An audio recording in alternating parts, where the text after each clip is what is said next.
Hey guys, just here today to provide you guys a small rant, but it's not a terrible rant. I just found that the success from the rant video on Goldberg was very good. A lot of interaction. By the way, whoever didn't agree with me on my comments, I still thank you very much for wanting to participate and communicating with me, giving you guys giving your opinion to me. I do apologize. I sound a little intoxicated. That's because I've been drinking a couple of beers, watching this shitty fucking Smackdown episode, which wasn't all that bad, but there were some things on this show. So I don't know if you could call this a review or just a rant on SmackDown and what they did, but the show wasn't terrible. I'm not gonna go off like I did with my rant on Goldberg. But I'm going to say this, plain and simple. What they did on this gauntlet match was bullshit, and I'll explain in just a moment. Let me just take a swig of my beverage here. So, basically, you have fucking Goldberg. I'm thinking about Goldberg nonstop here. Anyway, let me rephrase that. We got a gauntlet match with SmackDown superstars challenging for the number one contendership to compete for the WWE Universal Championship at the Royal Rumble. All right, so we have that. Good matchup overall. I think they should have had a tournament just to spread it out, build us some anticipation week after week so we get people interested in wanting to catch the show. But a gauntlet match wasn't all that terrible. I will not shit on them for that. But it was kind of like too quick, too soon. I think they should have just done a tournament just to build some storyline. It also gives them the ability to extend people's interest week after week to catch the matches and see who actually moves forward in challenging Roman Reigns for the Universal Championship. So that's the one thing I will debate on what they decided there. But the gauntlet match was really good. The bottom line, though, at the end of it was fucking trash. My bud and I, we were sitting there talking on the phone while I was watching this matchup. He doesn't watch a SmackDown at all. He thinks it's fucking terrible. Anything WWE related, he don't even watch. He's lucky he even watches NXT. From what he tells me, he watches NXT pre-recorded after AEW's over. So he does keep up with NXT, but I don't. I don't even care, but I did hear some good things about this past week's episode, so I'm definitely going to catch that. Bottom line, guys, you have Shinsuke Nakamura get through a bunch of other opponents. The match contained Rey Mysterio, Baron Corbin. We had Daniel Bryan, Sami Zayn. I'm trying to think of one other person. I think I named them all. Shinsuke Nakamura, Daniel Bryan, Baron Corbin, Rey Mysterio, and Sami Zayn. Yeah, there was 5 guys. They also later on in the show added Adam Pearce. Why, I have no fucking idea. I guess it's to enhance the heel-like character of Roman Reigns. But at the end, Shinsuke Nakamura beats Daniel Bryan. Pins him 1, 2, 3. They handshake. It looks like Shinsuke Nakamura is actually becoming a face in this situation, in my eyes, anyway. So, Adam Pearce is the next person to come out. And I'm going to be straight up honest with you guys. I think Adam Pearce is going to give us a better match with Roman Reigns than what Drew McIntyre is going to get with Goldberg. That's fucking pathetic. It's fucking sad as shit that I think that Adam Pearce will deliver a better match with Roman Reigns than Goldberg will with Drew McIntyre. But that's here or there, you know. Goldberg's Raw right now. Adam Pearce is working on SmackDown with the storyline with Roman Reigns now. Okay, great.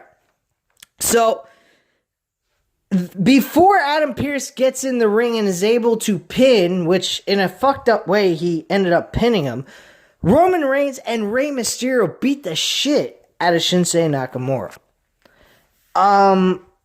someone please tell me, isn't that considered to be a disqualification? And Adam Pearce is eliminated, Shinsuke Nakamura wins, and he should be the number one contender for the WWE Universal Championship at the Royal Rumble? No, we don't get that.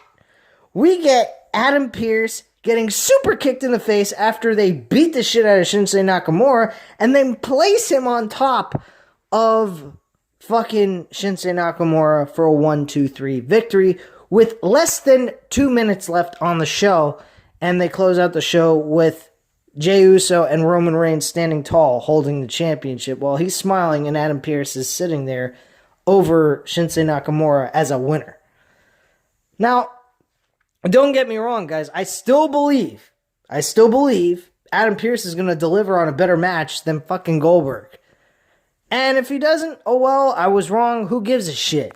Bottom line is Roman Reigns is winning that match regardless. It doesn't make a difference one way or another, whether he delivers in a good match with Roman Reigns or not. The point being is the fact of illogical booking here. The guy should have been disqualified. Shinsuke Nakamura should be challenging for the Universal Championship. Now, if they go in the route of reversing the decision, Adam Pearce says, hey, look, I didn't really win this match. I was disqualified. And they could go that route regardless to help him get away from Roman Reigns so he doesn't have to face him one-on-one at Royal Rumble, which would be a very intriguing idea, number one. Number two, they could do a better thing with this by putting Shinsuke Nakamura in the championship match with Roman Reigns. I would rather see that. If anything, I'd rather see Shinsuke Nakamura maybe even winning the Royal Rumble, but with overall this year, he hasn't done anything to deserve that, so I can't be saying, oh yeah, Shinsuke Nakamura deserves another Royal Rumble win to face Roman Reigns for the Universal title and win. Now, granted, that would be a great thing for him to have on his own record as in WWE. That would be fantastic, but that is not something that would actually work with the overall talent on Smackdown. Daniel Bryan and Kevin Owens are the two prospects that should win the Royal Rumble on Smackdown. For Raw, Bray Wyatt, The Fiend. He's the best one right now outside of Randy Orton. And Randy Orton is not going to win. He's already become the WWE champion and blew it. He's lost 3 times to Drew McIntyre and won only once against Drew McIntyre for the WWE championship. So him winning a Royal Rumble would not work. The only one on Raw at this point in time. Now I know for a fact, yeah, people are saying he's buried, and I have said it my own self. But out of everybody on Raw, he is the best candidate to win the Royal Rumble if they were to put him there. So, the plot thickens. What's going to happen? Does it really fucking matter? More than likely not. Who gives a fuck? I mean, this is a bullshit. Like I said, if Goldberg beats Drew McIntyre, this is probably the biggest Royal Rumble since 2014. This is the biggest decision this company has got to make and make the right one. If they go the wrong way again, like they did with Daniel Bryan at the Royal Rumble in 2014 with Batista, it's going to be worse than 2014. I promise you. You will have people on YouTube going apestick. If they had an audience going to this Royal Rumble, people would go apestick. I mean, things being the way they are now, people are going out of their fucking minds. If you don't believe me, go watch CNN. I mean, what they did in the White House was downright ridiculous. Granted, I still believe that fucking Donald Trump got ripped. I don't think this election was at all fair. I thought the fucking election was fixed anyway. Just like what we watch on a regular basis week to week on wrestling. But bottom line, guys, this fucking ending was shit. It was a good match with a shit ending. Every freaking thing you watch has to have a good ending. I don't care how good a fucking movie is. If you have a shitty fucking ending with a movie, it blows. I don't care how good the beginning, middle, it was great, and then the ending sucked. Forget it. The fucking movie's blowed. I don't give a shit. And the same thing goes for a wrestling match. If you have a good wrestling match from beginning, middle, and then the end blows, and it makes no sense, who the hell cares? So, that is one thing I didn't like. Then you got the tag team championship belts on the line. You had the Street Profits versus Dolph Ziggler and Bobby Roode. I'm calling Bobby Roode. I'm not going to call him Robert Roode. Fuck that shit. That was a great match. But the bottom line is, who's challenging for the tag team titles on SmackDown? Who else do they got? Oh, Titus and fucking Chad Gable? Not Titus, Otis. Excuse me. Otis and Chad Gable are the next challengers. All they've been doing is losing, from what I heard off of people's reviews on SmackDown that follow this shit from week to week. I don't follow it week to week. I watch it sometimes I don't. I'm like an in-betweener. I do want to watch these episodes week after week and give you guys reviews, but I cannot sit here and literally get my intelligence insulted. I mean, this show was good. It wasn't terrible. And I say it in the beginning of this video, I'm going to do a rant, which I feel I should rant about this. This is fucking ridiculous, Adam Pearce. But I feel Adam Pearce is probably a better candidate to challenge for a championship who's an old bag than fucking Goldberg. I guarantee we'll get a freaking longer match than Goldberg's going to give us. Jesus Christ, man. This is just the most outrageous shit. Going back, though, to the tag team title match. It was a good match. Street Profits lost. Dolph Ziggler and Bobby Roode are now the new tag team champions, but who are going to challenge for the tag team titles? There's not a built-up tag team division. People are saying merge the division between the two tag teams on both shows. There's not a tag team division even between both of those shows. I mean, fucking AEW has more tag teams in their company than WWE does, and they have two brands. That is fucking pathetic.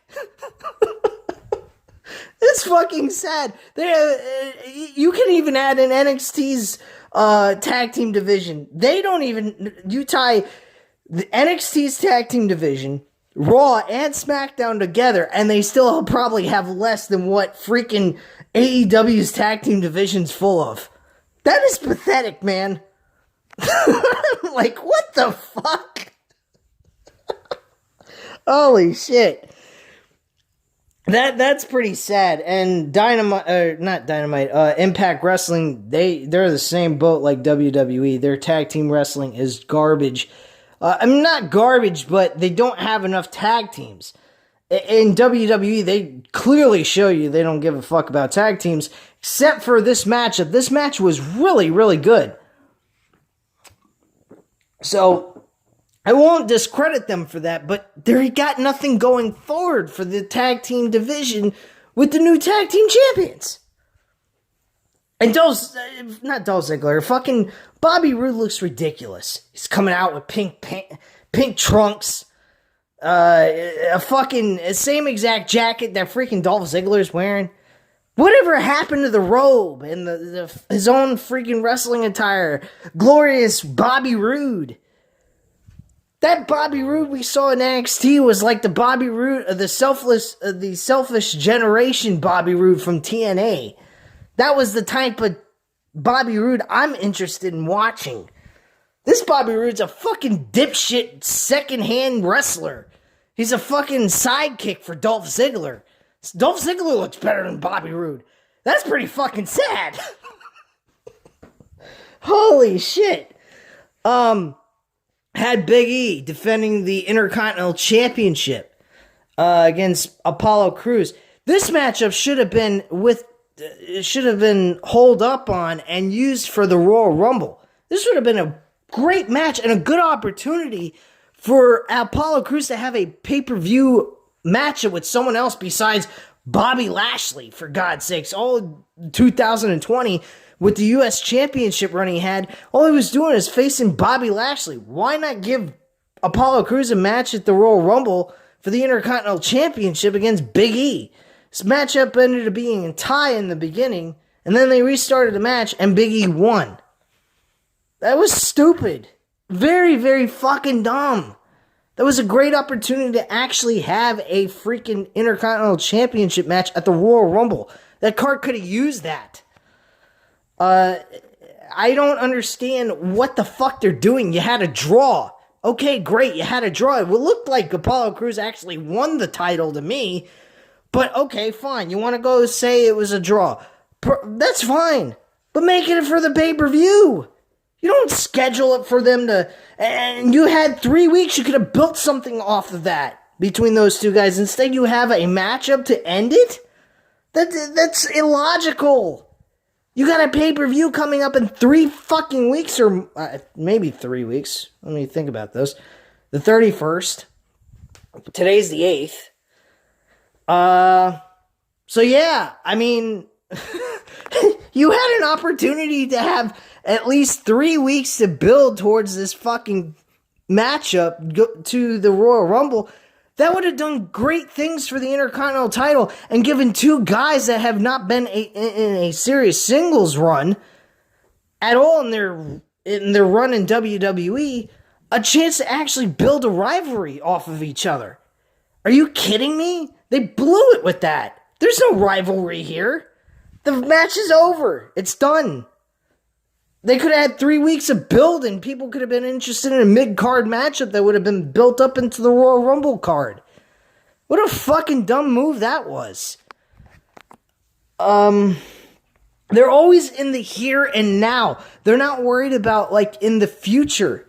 And they've got a pay-per-view in 3 weeks. Why wouldn't they want to build a mid-card match like that? That's a perfect matchup. This was a smart move, what they did. Have a tie.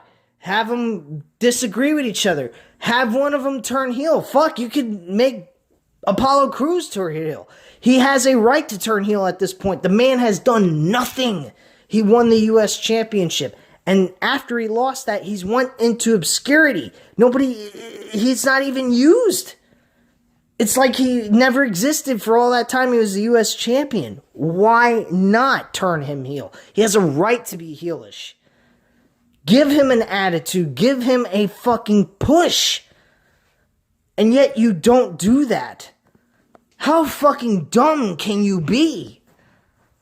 That was a wasted opportunity right there. I don't see them...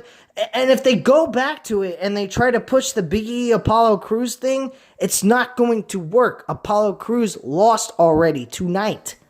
You have a rematch for a title that already ended up in a draw, and the champion requested the bell to be restart, and the match to restart, and he goes ahead and ends up winning anyway. What does that matter then? Who cares? It's pointless. It's fucking trash. What should have happened is Big E should have, retained the title, have a draw. Apollo Crews turns heel, wins the championship from Big E at the Royal Rumble pay-per-view. And then we have a rivalry built up over the championship. And the championship, in that case, can flip-flop back and forth once or twice between the two of them. And you get that. You get a rivalry. That's another thing people keep forgetting. People keep talking about this, that, and the other. Oh, this one's not getting a push. That one's not getting a push. Try building rivalries. Look at all the big names in wrestling in the past. It was built off of rivalries, characters, gimmicks, all that other shit. I mean, how can you not want a rivalry built? I haven't seen a storyline between two guys that have a rivalry in fucking forever. Look at Triple H and The Rock. Great rivalry. And they flip-flop that fucking title back and forth. In mid-card of WWE during their day with the Intercontinental Championship and the WWF Championship. You couldn't do the same thing with Apollo Crews and Big E? It would hurt the championship? Fuck no, it wouldn't hurt the championship. It'd bring some fucking prestige. Two guys having desire to want to push for a fucking title like that. Give me a fucking break, dude. What a fucking wasted opportunity that is. Anyway, Sonya Deville is also there. My attitude on that, I didn't watch last week's episode. I did hear that she made a return to WWE. Now she's an assistant to Adam Pearce on Smackdown. Do I like this decision? I mean, I kind of think that they probably made the right decision given the circumstances of what's going on with Sonya Deville's personal life with this trial that's going on. I believe she might be going to court about this whole situation still. So if that's the case, if I'm wrong about my facts, please don't shoot at, gun me down or anything on my lack of knowledge about what's going on with Sonya Deville in this court case with this psychopath who was stalking her and wanting to kill her and her friend Mandy Rose. But I think this is probably the best decision. If they wanted to utilize her at least to make some money off of her, make her contract useful in this situation. But I can understand people's dislike towards it because of the fact that she's not being utilized in the sense of like a higher standard and actually getting an opportunity to maybe eventually be pushed for a world championship match for the women's division. So I can understand that. But you guys got to also understand the personal life of Sonya Deville to understand why they did what they did. So that's the real logical reasoning behind what they did. I don't think that's bad. They probably best could have just kept her off the show completely in that aspect. But when it comes down to the business part, I can understand why they did what they did. It just doesn't really give her that kind of push that she needs to get into that aspect of feeling like she's going to challenge for a world title against like a Sasha Banks or a Bayley or anything like that at that point. So I can understand everybody's dislike, but also have the open mind to why they're doing what they're doing. It's not to discredit her or make her feel like she's a worthless piece of garbage in the women's division, because she's definitely not that. I'm not usually a person that stands up for WWE, but I kind of understand their mindset on how they feel, probably because of the fact that they gave her a contract. She's probably on 5 years like everyone else is. So in that aspect, you want to at least utilize that kind of star power, and use it and make use of why they're paying her. But then when I say shit like that, I know someone will come on here and say, well, then why don't they do that with the rest of the roster? And by all means, for anyone that says that to me, I totally agree with you on that. But that's just WWE for you. Illogical fucking business sense. It makes no sense to me either. You got a guy like Ricochet, who should be a guy, U.S. champion, possibly even going... You could have made Ricochet a fucking heel and made him a great heel and challenged Drew McIntyre even for the WWE title at the Royal Rumble, and then have him lose anyway because, give him an opportunity to shine in a world championship match, in a legit world championship match, may I add. That match he had with Brock Lesnar in Saudi Arabia was complete garbage, shit, bullshit. So bottom line, guys, I totally agree with anyone who disagrees with what I just said about Sonya Deville, but you got to look at it, the business aspect, but the same thing should apply to everyone else. And I totally agree with that as well. So that's just my reasoning behind what they're doing with Sonya Deville. But anyone that disagrees with me, I totally understand you guys on that aspect as well. But this show, it wasn't terrible. I just didn't get the ending here. It was a fucking shit ending. It was like watching a good movie that was going for an hour and 30 minutes to 2 hours, and then the ending was just complete garbage. And it's like, who the hell cared then? You wasted my fucking time with this shit? That's what we got here with Smackdown. So, I mean, I don't know if I caught every other match here, discuss everything, but I mean, this was just, this was a good show with a shit ending. And you can't have a good show with a shit ending. Ending always matters. Everything you do When an ending comes, that is the most important thing to anything you do, is the ending.